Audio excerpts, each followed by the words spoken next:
So just so everybody does know, we are recording a presentation today. This will be archived and posted to our MSMC YouTube channel, where we do have many of our other iROC presentations and other features about what's happening here on campus. So everybody's aware of that. At this time, I'll ask everybody if you have a cell phone to put it on silent, anything like that. We don't have anyone joining us online, so we don't need to worry about cameras and mutes. But anybody that has not grabbed some of our refreshments, please feel free to do so. And anybody that needs to sign in our sign-in sheets at the back, this is a great chance to do so. I'm John Damra, Assistant Librarian for Access and Outreach Services here at Kaplan Family Library. Welcome to Investigating Research on Campus. These presentation series give us an opportunity to discover research, scholarship, and creative activities undertaken by faculty, students, and organizations that are affiliated with the college. And today we are going to be welcoming Dr. Michael Fox to talk with us. On behalf of myself and the other members of the iROC Coordinating Committee, Library Director Vivian Malzarski, Dr. Evan Markhofer, Associate Professor for Biology. Thank you so much for joining us today. We're going to be back in, I think, just 3 weeks, where we'll see another Mountain faculty member. So we've got more in store, and the spring series will be coming to you in just a few months. So today, I won't delay any longer. I'll welcome up our presenter today. Dr. Fox is an assistant professor of business law and pre-law advisor at Mount St. Mary College, and is also a former MBA coordinator in the School of Business. He received his BA in economics, Phi Beta Kappa, and summa cum laude from Bucknell University, and his JD as a Harlan Fiske Stone Scholar from Columbia University School of Law, where since 2019 is also an adjunct assistant professor of law and professional responsibility. Dr. Fox has authored 2 books and a number of articles in areas of law, including evidence, civil procedure, ethics, professional responsibility, electronics and law, and employment law, and diversity, equity, and inclusion. He practiced law for 13 years prior to academia, with experience working in the U.S. courts, private law firms in Manhattan and the Hudson Valley, and as deputy corporation counsel for a city here in Orange County. Welcome, Dr. Fox. Thank you very much. And if you are late arriving, feel free to get some coffee or refreshments as we're talking. We can keep it very informal. I knew it. Absolutely. So welcome to the program today. Of course, disclaimer, it's a law program. So disclaimer that the citations in here, if you're going to use them, make sure they're up to date, continue to check. They were prepared some time ago. This presentation is based on an article that is going to be forthcoming in the spring in the Seton Hall Journal of Legislation and Public Policy, which I co-authored. I was lead author. I co-authored actually with my father on this issue of parent-child communication privilege. My father is a retired federal judge.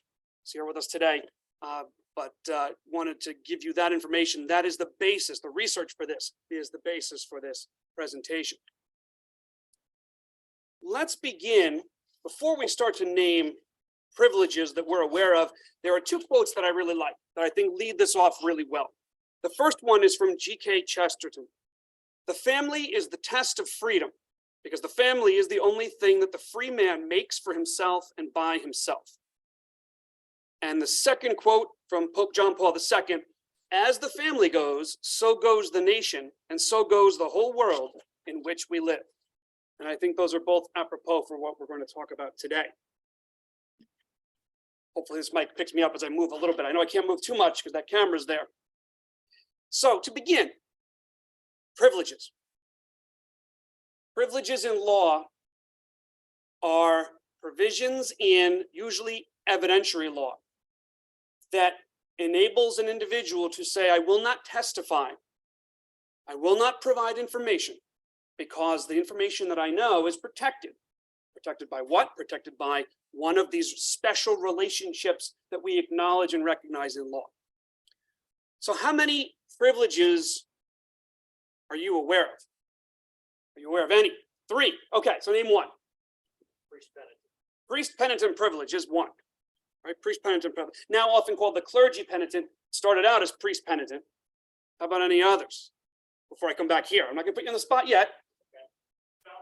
Spousal privilege. That's the second one. Patterson. Doctor patient. Doctor patient. Right. Physician patient. And any others? Attorney-client, right? So those are the big four. There are some others, but those are the big four. And we'll talk about all four of them very briefly. Attorney-client is generally considered to be the oldest and strongest of the privileges, dating back in the common law. And we'll talk about how in some respects, dating back even as far as the 1600s. There'll be a lot of information on these slides, right? They are prepared to basically provide information. So don't worry, we're not going to touch on everything in the slides. They're going to look dense. I just want to provide an overview. All right, so let's talk about each one of these privileges a little bit to set the stage to talk about that happy family that we saw here in the beginning. Right? This happy family. We'll talk about how happy are they really when they find out more about the topic of this conversation. We'll come back to that. So first, the attorney-client privilege. How far back does it go? Well, in modern times, at least 400 years. It goes back to Elizabethan, the first Elizabethan England, the 1600s, reign of Elizabeth I. It is the oldest privilege known in the common law. Common law being non-statutory, right? So for my students here, you know, we have common law, which is case law, court-made law, and then we have statutory law. The common law, legal tradition recognized by the courts. That's the common law. So going back in legal tradition, we traditionally recognize attorney-client privilege for at least 400 plus years. Most states now also provide for it in statutes. In the federal system, we have a set of rules called the Federal Rules of Evidence. They govern the introduction of evidence in court proceedings. Rule 501 deals with privileges. Now, in the 80s, there was a push to specifically enumerate different privileges in the rules. A spousal privilege, an attorney-client privilege, a physician-patient privilege. It didn't go anywhere. So we're left with Rule 501, which is a generic rule that talks about the courts recognizing privileges, including the attorney-client privilege, through the common law. The purpose of the attorney-client privilege, what would you think the purpose would be? Why would we want to protect conversations between attorney and client from the state or another party coming in and saying, oh, you just left your attorney's office? That's great. Right, knock on the door. Excuse me, attorney so-and-so, what did your client just talk with you about? Why would we not want that to happen?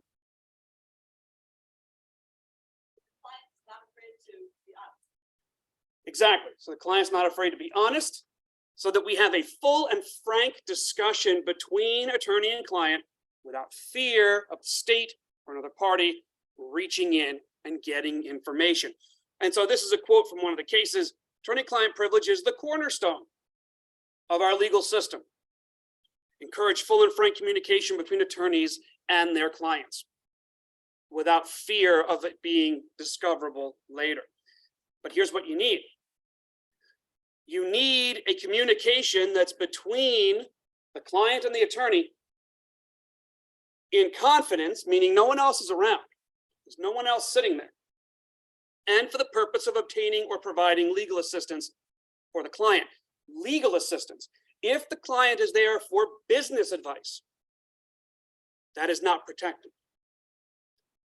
And in fact, there is a case that's in front of the US Supreme Court now, this term, 2223, out of the Ninth Circuit, which is based in California, that's trying to address the dual purpose documents, particularly say tax documents, where there's a business purpose and a legal advice purpose. Does the privilege apply and to what extent? The current rule is which has more significance in the documents. Is it more intended for legal advice or is it more intended for business advice? And now we'll see what the US Supreme Court does with that test, if they uphold that test or if they change that test. But notice also the in confidence, meaning no other person. We're going to talk a little more about this. If anyone else is present, it will destroy the privilege. When we talk about these other privileges, it's the same thing with those privileges. There are a couple of exceptions. We'll mention those, but for the most part, it has to be attorney and client alone. Otherwise, there's no privilege, and it has to be for legal advice. So again, why do we have this? Because the courts and legislators have criticized privileges over the years because the argument is, for them, it prevents us from getting all of the facts in a case. It stands in the way of this truth-finding, fact-finding purpose of legal cases, because we're allowing people to use the privilege not to testify, right? To say, I will not testify, I will not provide that information. It is private, it's confidential, and you can't have it. And so there's this argument, if we have a privilege, it should be narrow as possible. So the attorney-client privilege is actually pretty broad. As long as you are talking to your attorney, seeking legal advice in confidence, whatever you discuss is confidential for those purposes. The clergy penitent privilege, narrower. Again, originally was the priest penitent privilege. And the roots go back to, in Catholicism, confession. They go back to the seal of the confessional. Since other religions don't have that, it didn't apply to them and their ministers, rabbis, etc., practitioners. It was only a priest penitent privilege in the confessional. And in most places, it belonged to the priest, not the confessor, because the priest was the one who could argue under canon law, I am not permitted to break the seal of the confessional, what's confessed to me. It has a long and very tortured history, as you can imagine. The roots actually go back farther than for the attorney-client privilege, but because of this fact that it was, for the most part, with Catholic priests, and at least in England, once that thing called the Great Reformation happened with Henry VIII, he decided to split off, form a new church. Well, then England stopped recognizing the priest penitent privilege. So that's why we look at the attorney-client privilege as the vaunted, longest existing cornerstone in our society in terms of law and privileges. It actually has roots back to the 5th century, in the pre-Reformation era. And William Blackstone, if anybody's familiar with William Blackstone, Sir William Blackstone wrote a legal text, a volume, multi-volume series called The Commentaries in England. It is still cited today. It was the source for law in England, in Great Britain, and in the American colonies, right through the 1700s and the 1800s. Blackstone's Commentaries makes no mention of the clergy penitent, priest penitent privilege, because by the time Blackstone was writing, the Reformation had happened and England did not recognize this any longer. So there's no reference there at all. And that was really the basis for American attorneys, colonial, and then in the nascent nation as we were building our law. So what we find in the United States, New York was the first state in the United States to recognize a priest penitent privilege in the early 1800s. But it was again granted to the priest based upon New York State's constitutional freedom of religion. In the practice of the religion, it was a bona fide religious belief and practice that the priest would not violate the confessional. And because the Constitution protected the priest's rights, New York applied, through the common law, recognition of this privilege. But again, not extended to non-Catholics. By 1828, the New York State Legislature recognized this issue and then said in a statute, we're going to provide the privilege to all clergy regardless of denomination. But here's the thing, if we look at the language, it is not clear that they intended it to be non-Christian religions, even though they said to all clergy regardless of denomination, because here's the language.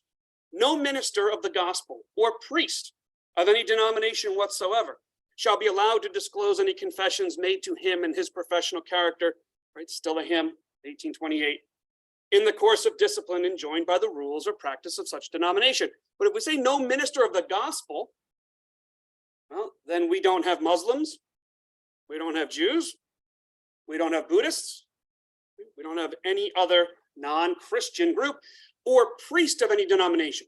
Well, if we define it literally, right, originalist, textualist, define priest, again, Roman Catholics, maybe Episcopalians, Anglicans, a few other denominations, but not Buddhists, not Muslims, not Jews. So in Virginia, just to compare, this is the statute from Virginia, modern statute. No regular minister, priest, rabbi, or accredited practitioner over the age of 18 years of any religious organization or denomination. Much broader. Virginia's statute now provides this clergy penitent, right, practitioner penitent privilege that they will recognize in law. So if you go to your spiritual advisor in your religion, whoever that may be, for counseling on a crisis matter, they cannot now be subpoenaed and brought into court to testify to what you told them. Not so clear that that was the case in 1828 in New York. New York has evolved as well now, just so you know. And again, what do you need? A communication that was confidential, made to the clergy member, and the communication was made in their professional capacity, and the disclosure was sought as part of a case, criminal or civil, and the defendant didn't waive the privilege. So you have a defendant who goes to their clergy person, seeks spiritual counseling on this matter, and then someone seeks to get that testimony. Now the privilege applies, and it's done in their professional capacity. Same thing again, remember the attorney. If you are having lunch with a friend of yours who's an attorney, and you're just complaining about a matter that you have, but you're not seeking their legal advice, that's not privilege. It's the same thing here. If the priest is your friend and you're just sort of complaining about something or saying, I really have an issue, I don't know what to do, and you kind of talk about it, but you're not really asking for their counseling, privilege may not apply. Again, narrow application because it prevents us from getting evidence. So the courts, the legislatures want to keep it as narrow as possible. The marital or spousal privilege. This one is not as old as the attorney-client privilege, despite the fact that marriages have existed for millennia. It does date back at least to the 1700s, and William Blackstone, our friend William Blackstone from England, in his commentaries actually does make reference to this. So this is provided for in the common law of England. Talks about it as marriage of the husband and wife, they become one person in law, and therefore one person cannot testify against their one person. One half can't testify against the other half. That's how they look at it. In trials of any sort, they're not allowed to be evidence for or against each other, partly because it's impossible. Their testimony should be indifferent, but principally because of the union of the person. So we see this idea of what marriage was in the 1700s. Today, we have two categories, which is why the / marital or spousal. The marital communication privilege, sometimes called the confidential marital communications privilege, or the adverse spousal testimonial privilege, shortened to spousal privilege. They're a little bit different. The marital communications privilege is just what it sounds like.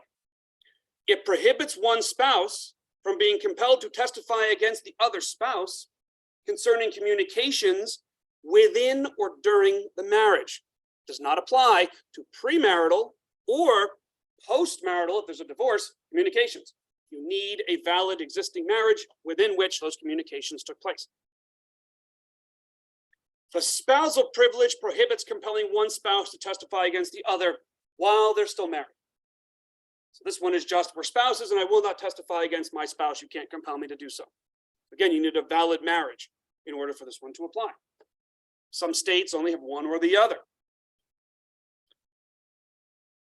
Since the US Supreme Court's decision in Obergefell in 2015 that created a constitutional right and protection for same-sex marriage, courts have now been saying that same-sex couples enjoy these same marital privileges under evidentiary law as do heterosexual couples.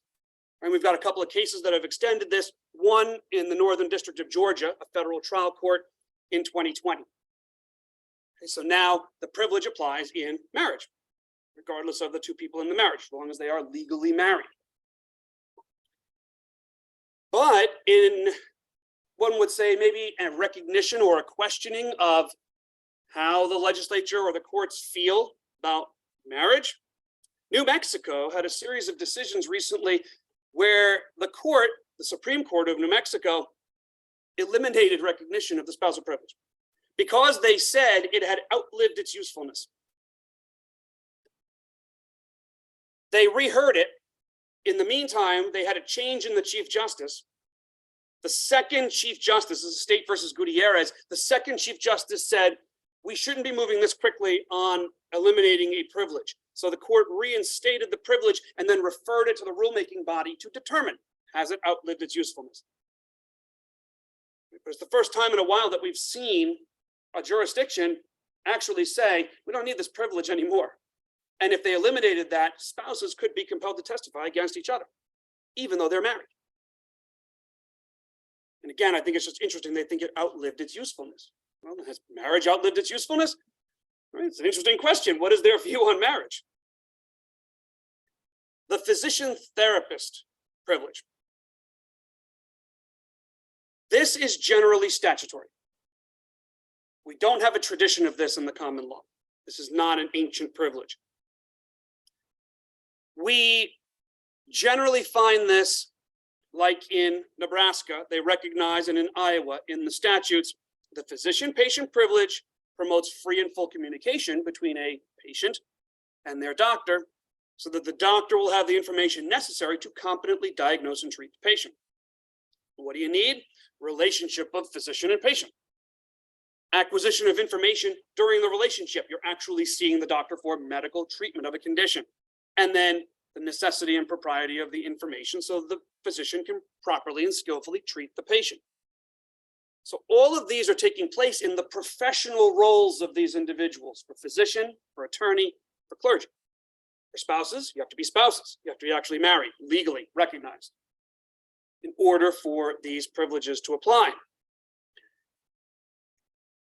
Some federal courts have actually said that the federal law does not recognize a physician-patient or therapist-patient privilege. It's not there, not in the common law. Courts won't recognize it. We need the legislature to pass a statute and recognize it. But the US Supreme Court has actually recognized a federal common law privilege in a case from 1996.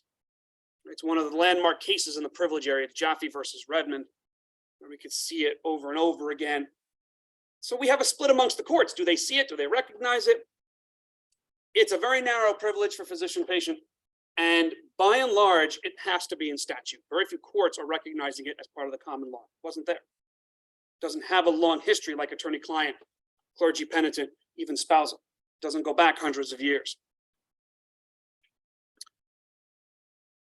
But again, no privilege is absolute. All of them can be lost in one way or another. All of them are destroyed by the presence of another party who's not necessary for the conversation or the relationship. So what does that mean? You're an attorney who has a very complicated financial case, and you have to bring on an accountant. The accountant is going to help the attorney to understand the concepts in the case. In doing so, the accountant is going to be privy to confidential information and privileged information between the attorney and the client. The privilege is not lost, though, because the accountant is necessary for the furthering of the legal advice. But let's say a spouse comes in. Let's say that the individual has a case only involving the one spouse. The other spouse does not have a claim. There's no loss of consortium. There's nothing else. The spouse is just there because they're keeping their other spouse company, right? Emotional support. And the attorney's present. And the attorney and the client, one spouse, discuss issues and talk about privileged information and confidential information. And the other spouse is just sitting there. They have nothing to add because the case does not involve them. And then during, let's say, an examination in court or a deposition, it comes out. When you were meeting with your attorney, was anyone else present? Well, yes, my spouse was sitting there, but they didn't have anything to say. Interesting. So what did you talk to your attorney about? Well, that's privileged. I'm not going to tell you. It's not privileged because the presence of the spouse uninvolved in that case as a third party shouldn't have been there. Their presence may destroy that attorney-client privilege. And then further, if the spouses start talking about something between them that would be private communication and covered by spousal or marital communication privilege, and the attorney's sitting there, not needing to be there for that conversation, there goes their marital communication privilege. So there's no privilege anywhere. So the presence of another person who's not needed for the relationship was the privilege. That's all these privileges. If you're confessing to your priest and there's another person sitting there listening, there goes your privilege. Now, if you need a translator, the person doesn't speak your language, the attorney, the physician, the clergy member doesn't speak your language, the translator, again, is assisting in the advancement of that relationship. The translator can be there. The privilege is not lost. That's how fragile some of these privileges are. In addition, if the client attempts to use the attorney's advice and guidance and counsel to commit a crime or a fraud, privilege is lost. You cannot go to your attorney and utilize their services to commit a crime or a fraud. Anything you discuss is now fair game. The physician-patient privilege is lost if the patient puts their medical condition at issue in the case. So you can't go to your physician and get treated, then sue a defendant for injuring you for that condition, and then say, but you can't have any of my medical records and you can't talk to the physician because that's all privilege. No, you've put it at issue, so you have lost the privilege to choose. Spousal, if you divorce, or if there's an ongoing crime and the spouses are co-conspirators in an ongoing crime, no privilege. And that doesn't apply if one spouse sets up the other spouse. Right? So happy marriages. Right? The one spouse sets up the other spouse. And the clergy penitent privilege if there's a third party involved, right? If there's a person there who doesn't belong there. And again, they're not favored because trials, legal cases are seen as fact-finding endeavors, and privileges prevent us from getting the information. As far back as the Roman Republic, it was recognized the state might want to have everybody's evidence. But sometimes it's a benefit to everyone in society to limit the reach. Maybe the state's goals are not coterminous with the interests of the individual citizens in society who have some privacy, some concerns about the state overreaching and getting anything they talk about with their spouse, with their attorney, with their priest or rabbi. And the word privilege actually comes from privata lex, right? The law of privacy. Prerogative given to a particular person or class of persons, right, in ancient Latin, in Rome. Right? That's its birth. So let's talk now about that apparently happy family at the beginning of the slideshow. All's good. Right? They have a young baby, happy couple. By the way, I don't know those people. They were in the slideshow gallery that was provided by the PowerPoint company, right, by Microsoft. So I don't know them. It's a stock photo. They're happy until the child has a legal issue, potentially. Or the parents have a legal issue. And then the child seeks advice from their parent or parents, and they're not attorneys. Or the parents go to the adult child who's not an attorney and consult the adult child about a problem or concern that they're having legally. This is generally assumed to be the natural relationship in our society, a healthy family unit. But what's the problem? Which I already teased with the advertising and in talking about it in class. What's the problem for this happy family? In most places in the United States, there is no privilege or protection for conversations between parents and children. So,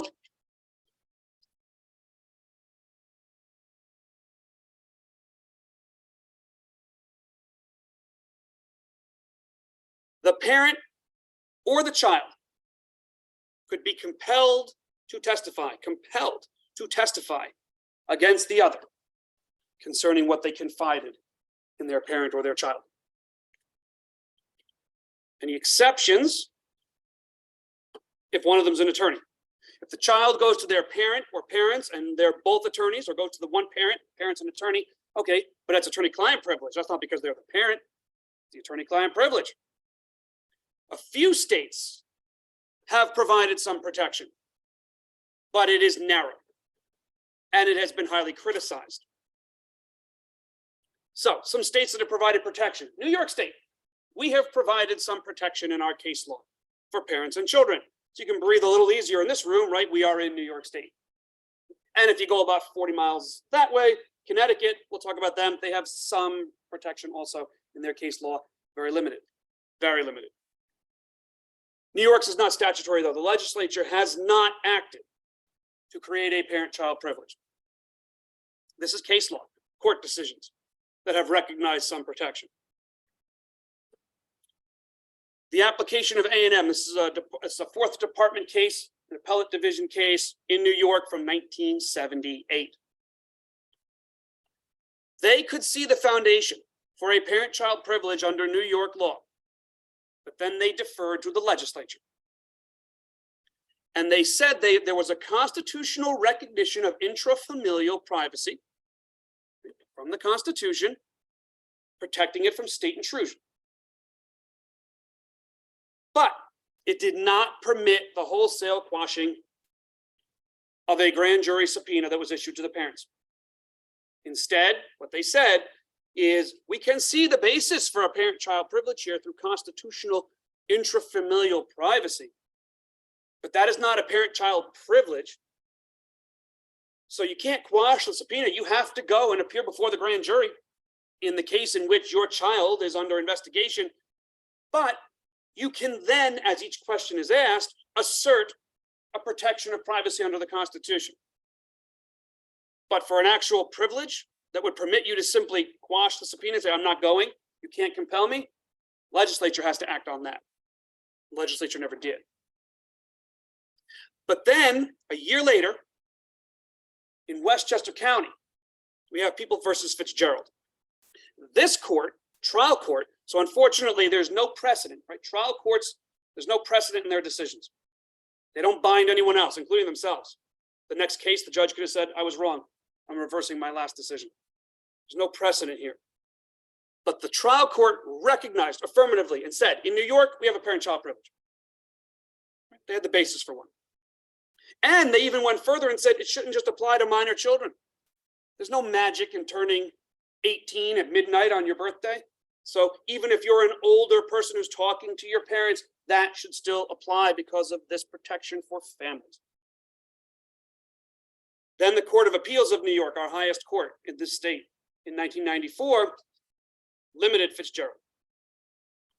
And they basically said the privilege would not apply when the defendant was 28 years old. And when the conversation was had with another family member present who was not an attorney, the mother testified before the grand jury against the defendant, and the conversation concerned a crime committed against a member of the household. What other courts have seized on is to say, for in New York, must be a minor child. The court has never returned to this decision. So we have nothing further in guidance in New York. So with this high court decision, we can say, okay, family members present, who's not an attorney, not needed for this conversation, privilege is lost. You're over 18, privilege is lost. The crime, alleged crime, is against one of the members of the household, privilege is lost. So Fitzgerald has been really narrowed. And all we can glean from this is that New York, if it's a minor under 18 who has not committed a crime against someone else in the household, allegedly, and who speaks with their parent or parents without anyone else present, it appears from the case law that we have that there will be protection there and a recognized privilege. But that's it. And it's a reading that we have to extrapolate from this tortured case law in New York. But there appears to be a limited protection in New York.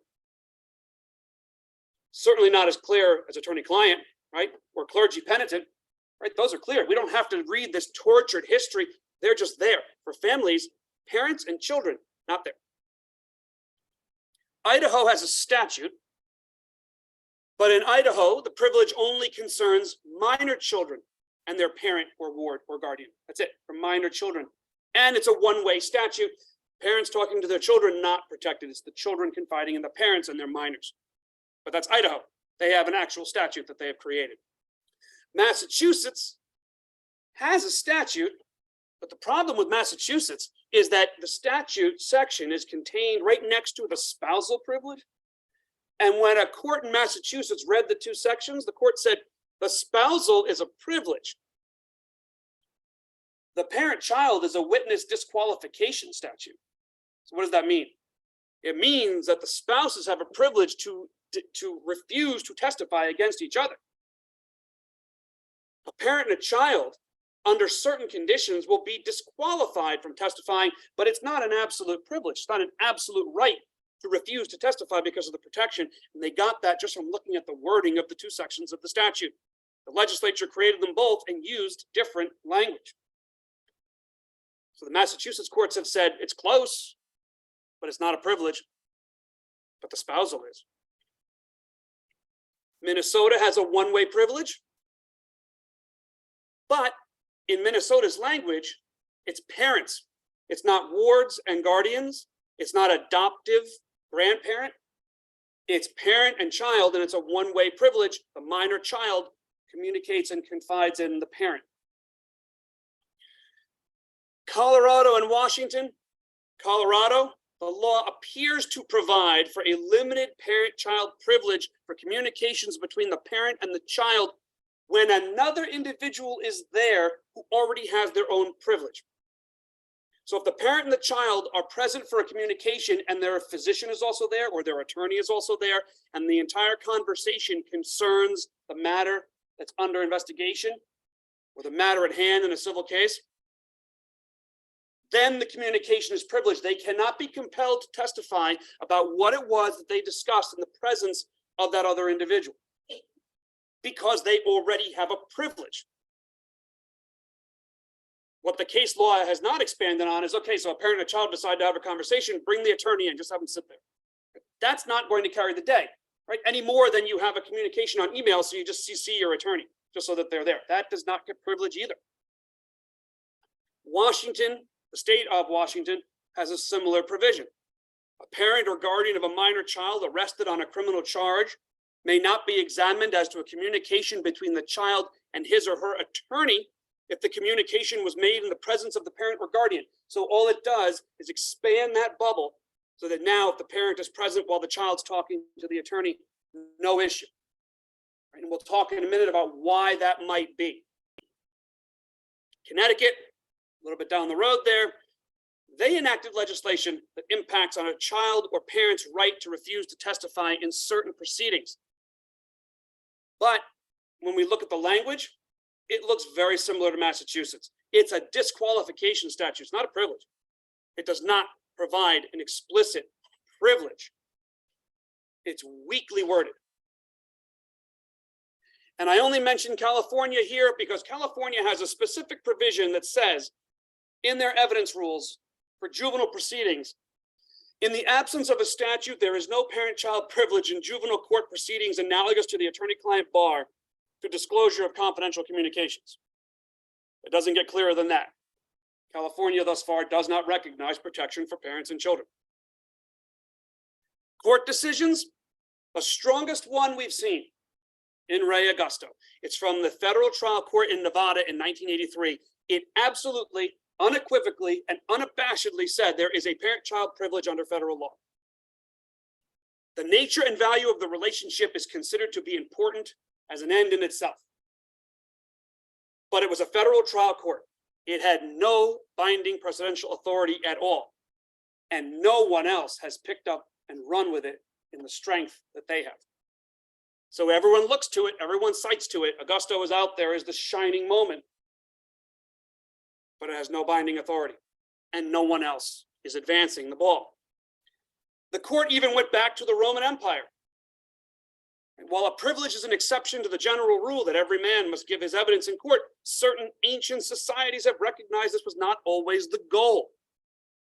Roman law had the testimonium domesticum, right? The lex Julia, uberrima fides, right? Ultimate confidences within the family structure with the patron, the patronus, the padronus, however, whatever word you want to use.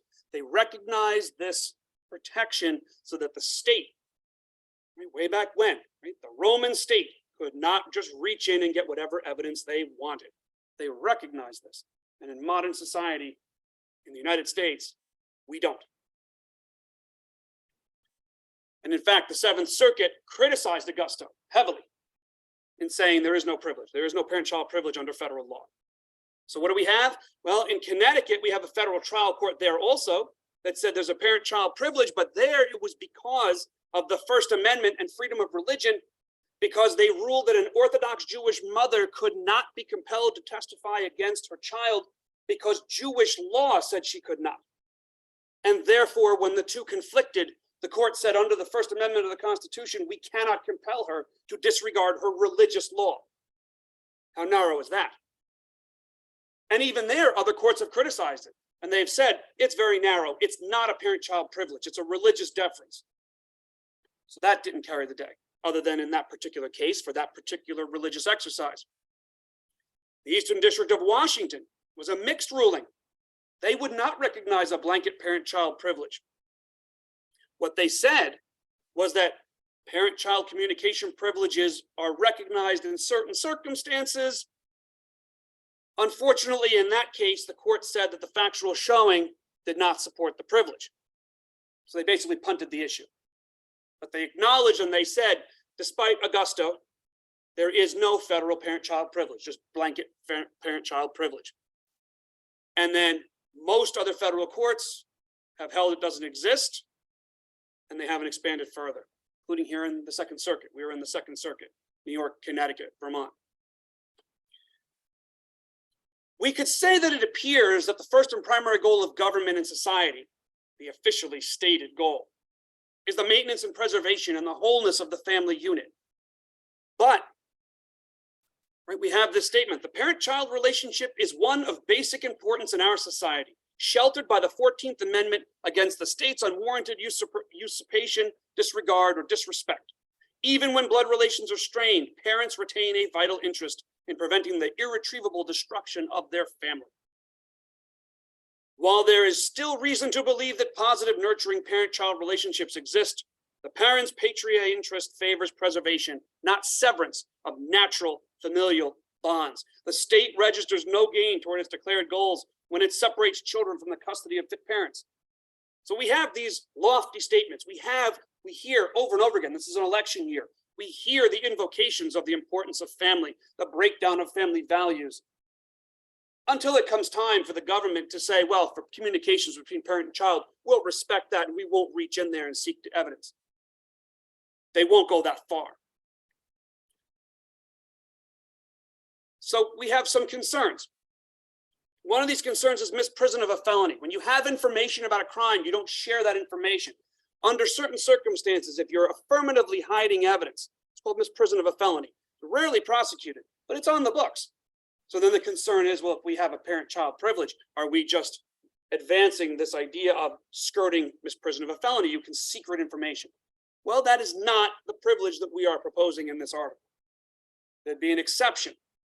The privilege would not apply if an individual actually has physical evidence, any more than you could give your attorney physical evidence and say, here, hide this, and call it under the privilege. You can't do that. Couldn't do that with a parent and a child under our proposed rule. Even Cicero, the last of the great Roman orators and attorneys, last defender of the Republic, assassinated once the Republic fell, argued in favor of the privilege versus the state getting every person's evidence without restriction, no matter the cost. They recognize some things are more important than the state having the power to reach everything all the time. And then we have to consider Nazi Germany, Soviet Russia. Both of those societies favored and encouraged, particularly the children, reporting on their parents and their families for breaching what the state, what the Führer, what the Soviet leader believed was the way for the state to go. The Hitler Youth reporting their parents, their friends, their relatives. No protection for the family bonds there because the state wanted to make sure that they held ultimate control and stamped out any dissent. In the modern world, few democracies and republics lack protections for parent and children. The United States lacks that protection. We stand amongst the few of the republics of the democracies that do not protect under the law, families, parents, and children communicating with each other, which unfortunately puts us in line with what was happening in Nazi Germany and Soviet Russia. There's a psychological cost also. The court back in 1978, that A&M court, they didn't cite solely to common law and statutory decisions. They cited to psychological and social science textbooks that spoke about the psychological injury that happens to children if they have to testify against their parents, or parents who have to testify against their children, compelled to. What it does, in addition, the child in witnessing his parents' refusal to testify or giving false testimony will most certainly question the fairness of the legal process or learn that punishment can be avoided by compounding unlawful conduct. So the parent gets the subpoena and the parent says, I will not comply. Well, that's violation of legal process. It's a crime. We're seeing it play out now in some of the congressional investigations. If you do not comply with a subpoena, it's contempt. Or they comply and they lie. That's called perjury. That's a crime. Or they comply and they testify, and they've now testified and broken that familial bond with their child or their parent. Those are their choices currently under these circumstances. And then consider this. Lying and deception is not impermissible in most jurisdictions by police investigators. You may not realize that. Interrogation tactics by the police cannot involve coercion or threats, but it's a much fuzzier line when it comes to deception. And even states like New York, considered a progressive rights protective state, there's no restriction or limited restriction on the police using deception in their interrogation tactics. So we have this concern. Professors Pollack and Weiss wrote an article in the New York Law Journal, April of this year, talking about, according to the National Registry of Exonerations, 38% of exonerations for crimes allegedly committed by children under the age of 18 involved false confessions, with only 11% for adults. The 27% gap can be attributed to a number of factors, including children's inability to process information as quickly as an adult, the tendency to focus on short-term gratification, deference to authority figures, developmental vulnerabilities, and a host of other psychological and biological components. Simply put, juveniles are especially impressionable and highly susceptible to deceptive interrogation tactics. So, again, we're presented with a Hobson's choice. You're familiar with a Hobson's choice? It looks like we have multiple options. They all have the same outcome. There's no real choice. The choice is, does the parent testify against the child or the child against their parent truthfully? Do they ignore the subpoena and be held in contempt? Or do they lie and commit perjury? All with compounding further problems. And if we know that juveniles are particularly impressionable and susceptible to deceptive interrogation tactics, if the child says, I want my attorney, the questioning has to stop under Miranda v. Arizona. But if the child says, I want my parent, it doesn't have to stop, and they don't have to bring the parent in. And if they do bring the parent in, they could potentially compel the parent to then testify about what they talked to with their child.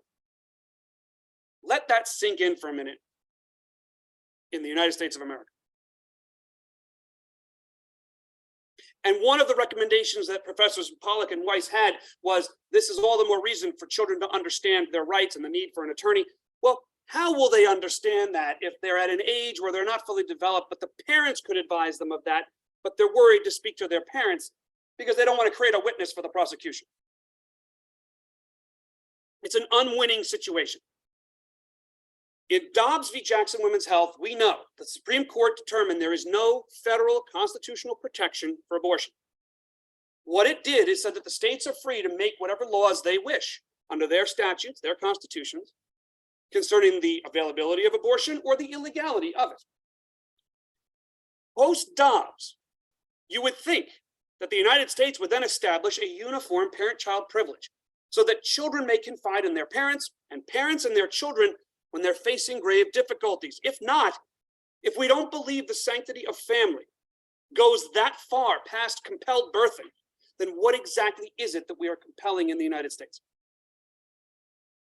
Can we presume that the legal system then is itself contributing to the potential breakdown of trust and confidence in families?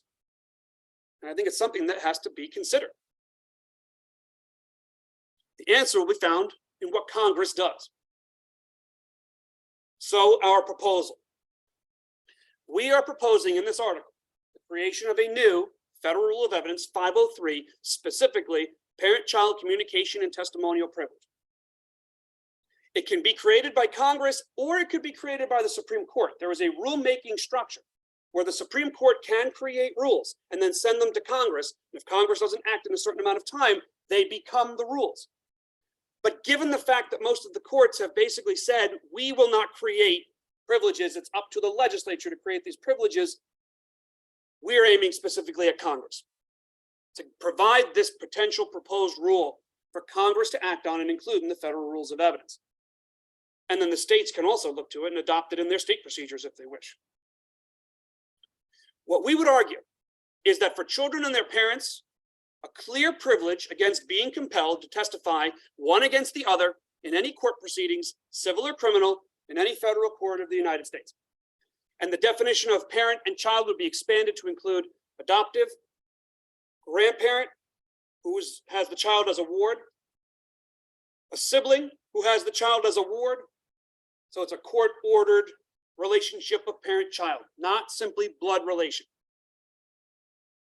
The child and the parent would then, regardless of whether they are licensed attorneys, have protection for their communications. And it would not be limited by age. And it would not be limited only parent to child or child to parent. It would be a 360 privilege, not limited by age. If conversations occur in the presence of an attorney, physician, psychologist, psychotherapist, social worker, counselor, clergy member, accountant, or other for purposes of guidance, the privilege would remain, similar to some of those statutes we saw in those other states.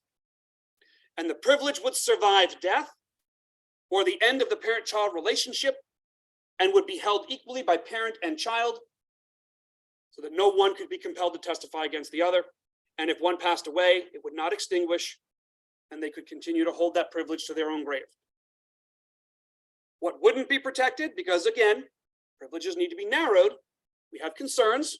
So conversations in the presence of other family members who are not needed for assistance or guidance. If that happens, the privilege under our proposed rule would not apply.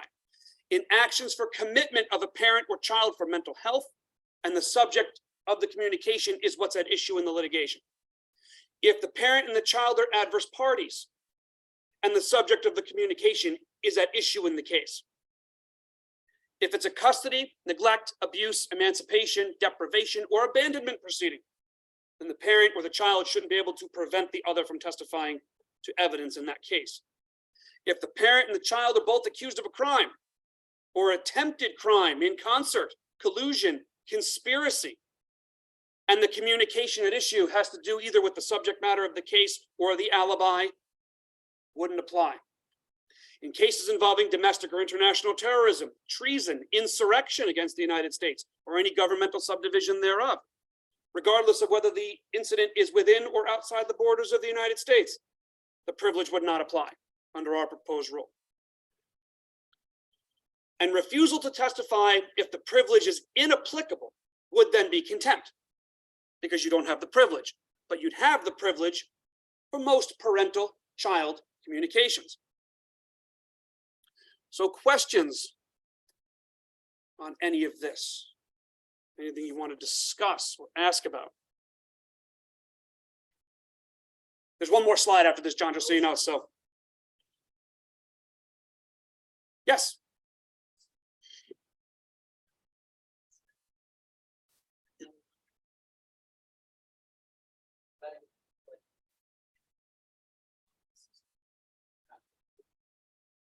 So for a mom and a dad, they would both be covered under that privilege. But let's say it's a mom and a grandparent, but the grandparent is not in a parental capacity. They're just there visiting. Lost. Sibling is there, who's not an attorney or is not there to help advance the relationship or the guidance. lost. Yeah. So just keep it narrowed to parent and child, right? So it's a long, difficult road to get to this point. This is what we feel would be beneficial to try to get this through Congress.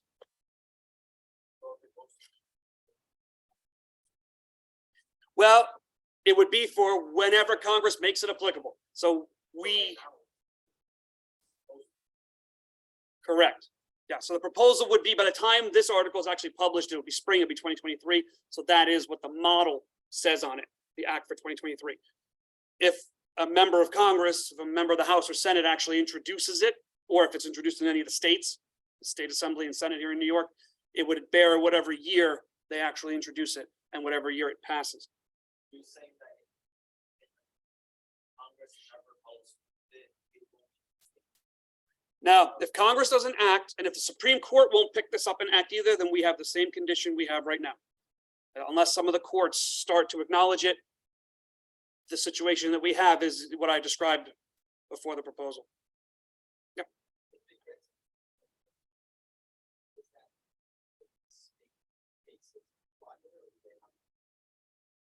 Each state is its own sovereign. So it would apply in any, if the Congress creates this, it would apply in any federal court in the United States. If the states were to enact this, so one of the things about 501, which we didn't really get into the weeds on, is 501 actually says there are certain cases, many cases in the federal courts that actually apply state law as the law of decision, called diversity cases. And in that situation, then even if Congress passed this, 501 would say, but if you're applying the state law, you're going to look at the state rules of decision. And you're going to look at the state rules of evidence. If that state doesn't have it, we still have a problem. So the encouragement really is first Congress, and then the states should all act on it also. This should be something we should have in all 50 states. And it really shouldn't matter even with political party, because the idea here is the protection of family, which all political parties profess to believe in. So there shouldn't be an obstacle to this, although we did model this on at least 5 statutes, 5 bills that were proposed in the House and Senate over the last 20 years or so that did not advance out of committee. So the Congress has had these proposed before. So we've made some tweaks and changes to our proposed rule, hoping that maybe somebody would want to advance it. Yeah. So this is a proposed rule of evidence. Yes. And is this how proposed rules of evidence get advanced? Like through publication in legal journals and all that? Like, is that how it happens?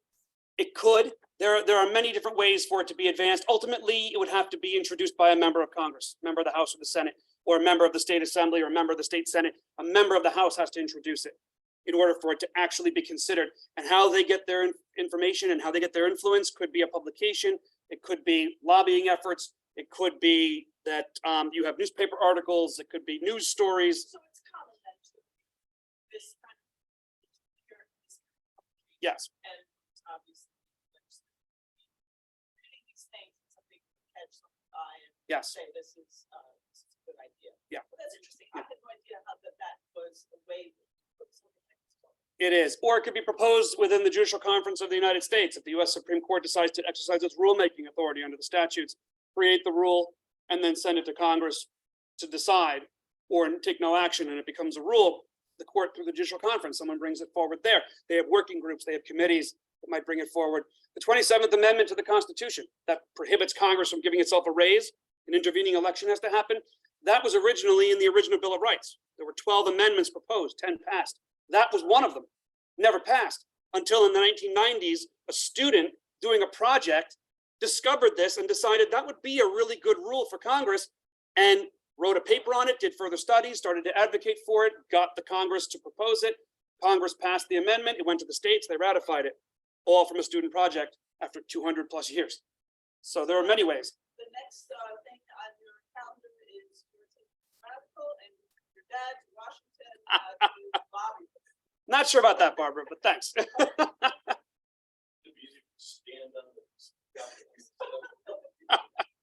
don't know about that either. Yeah, yes.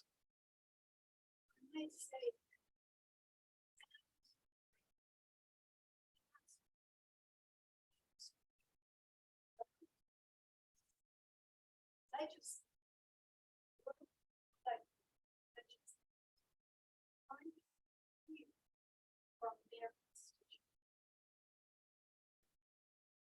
first and foremost, what is an interest in dance?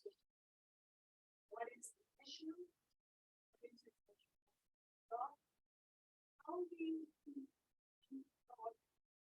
solve this issue? You don't in a traumatic, you don't have to write this petition. You believe those citizens.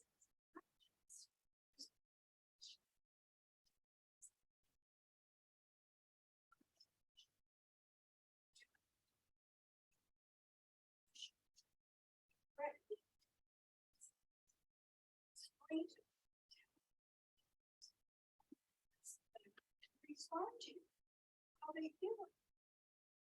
They see it. Because that's the difference. So I will tell you, as a matter of way of introduction, so this is my mother, Gina Matucci Fox. She is a former New York State legislator from the 98th Assembly District. So she speaks from experience.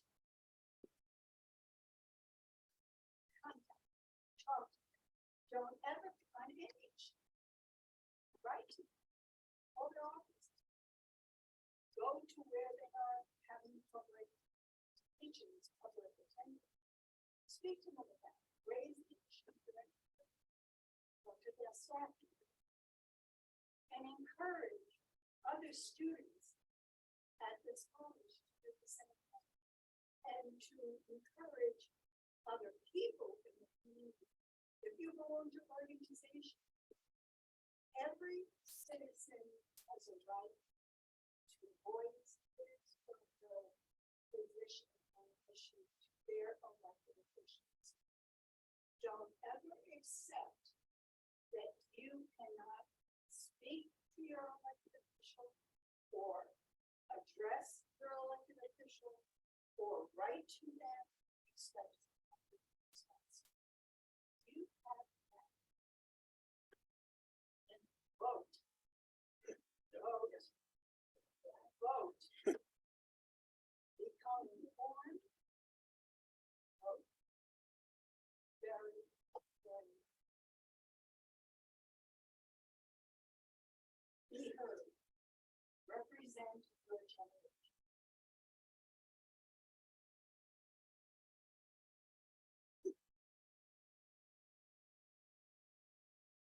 So on that note, thank you very much. I think that sums it up. And then our maybe even happier family, maybe someday, we'll see. But thank you all very much.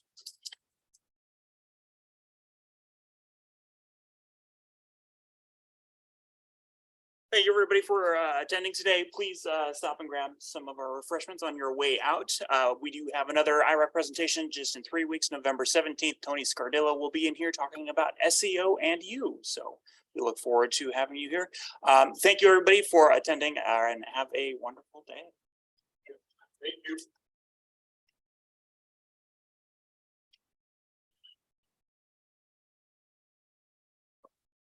So sorry. I know, that was so interesting. Oh, thank you.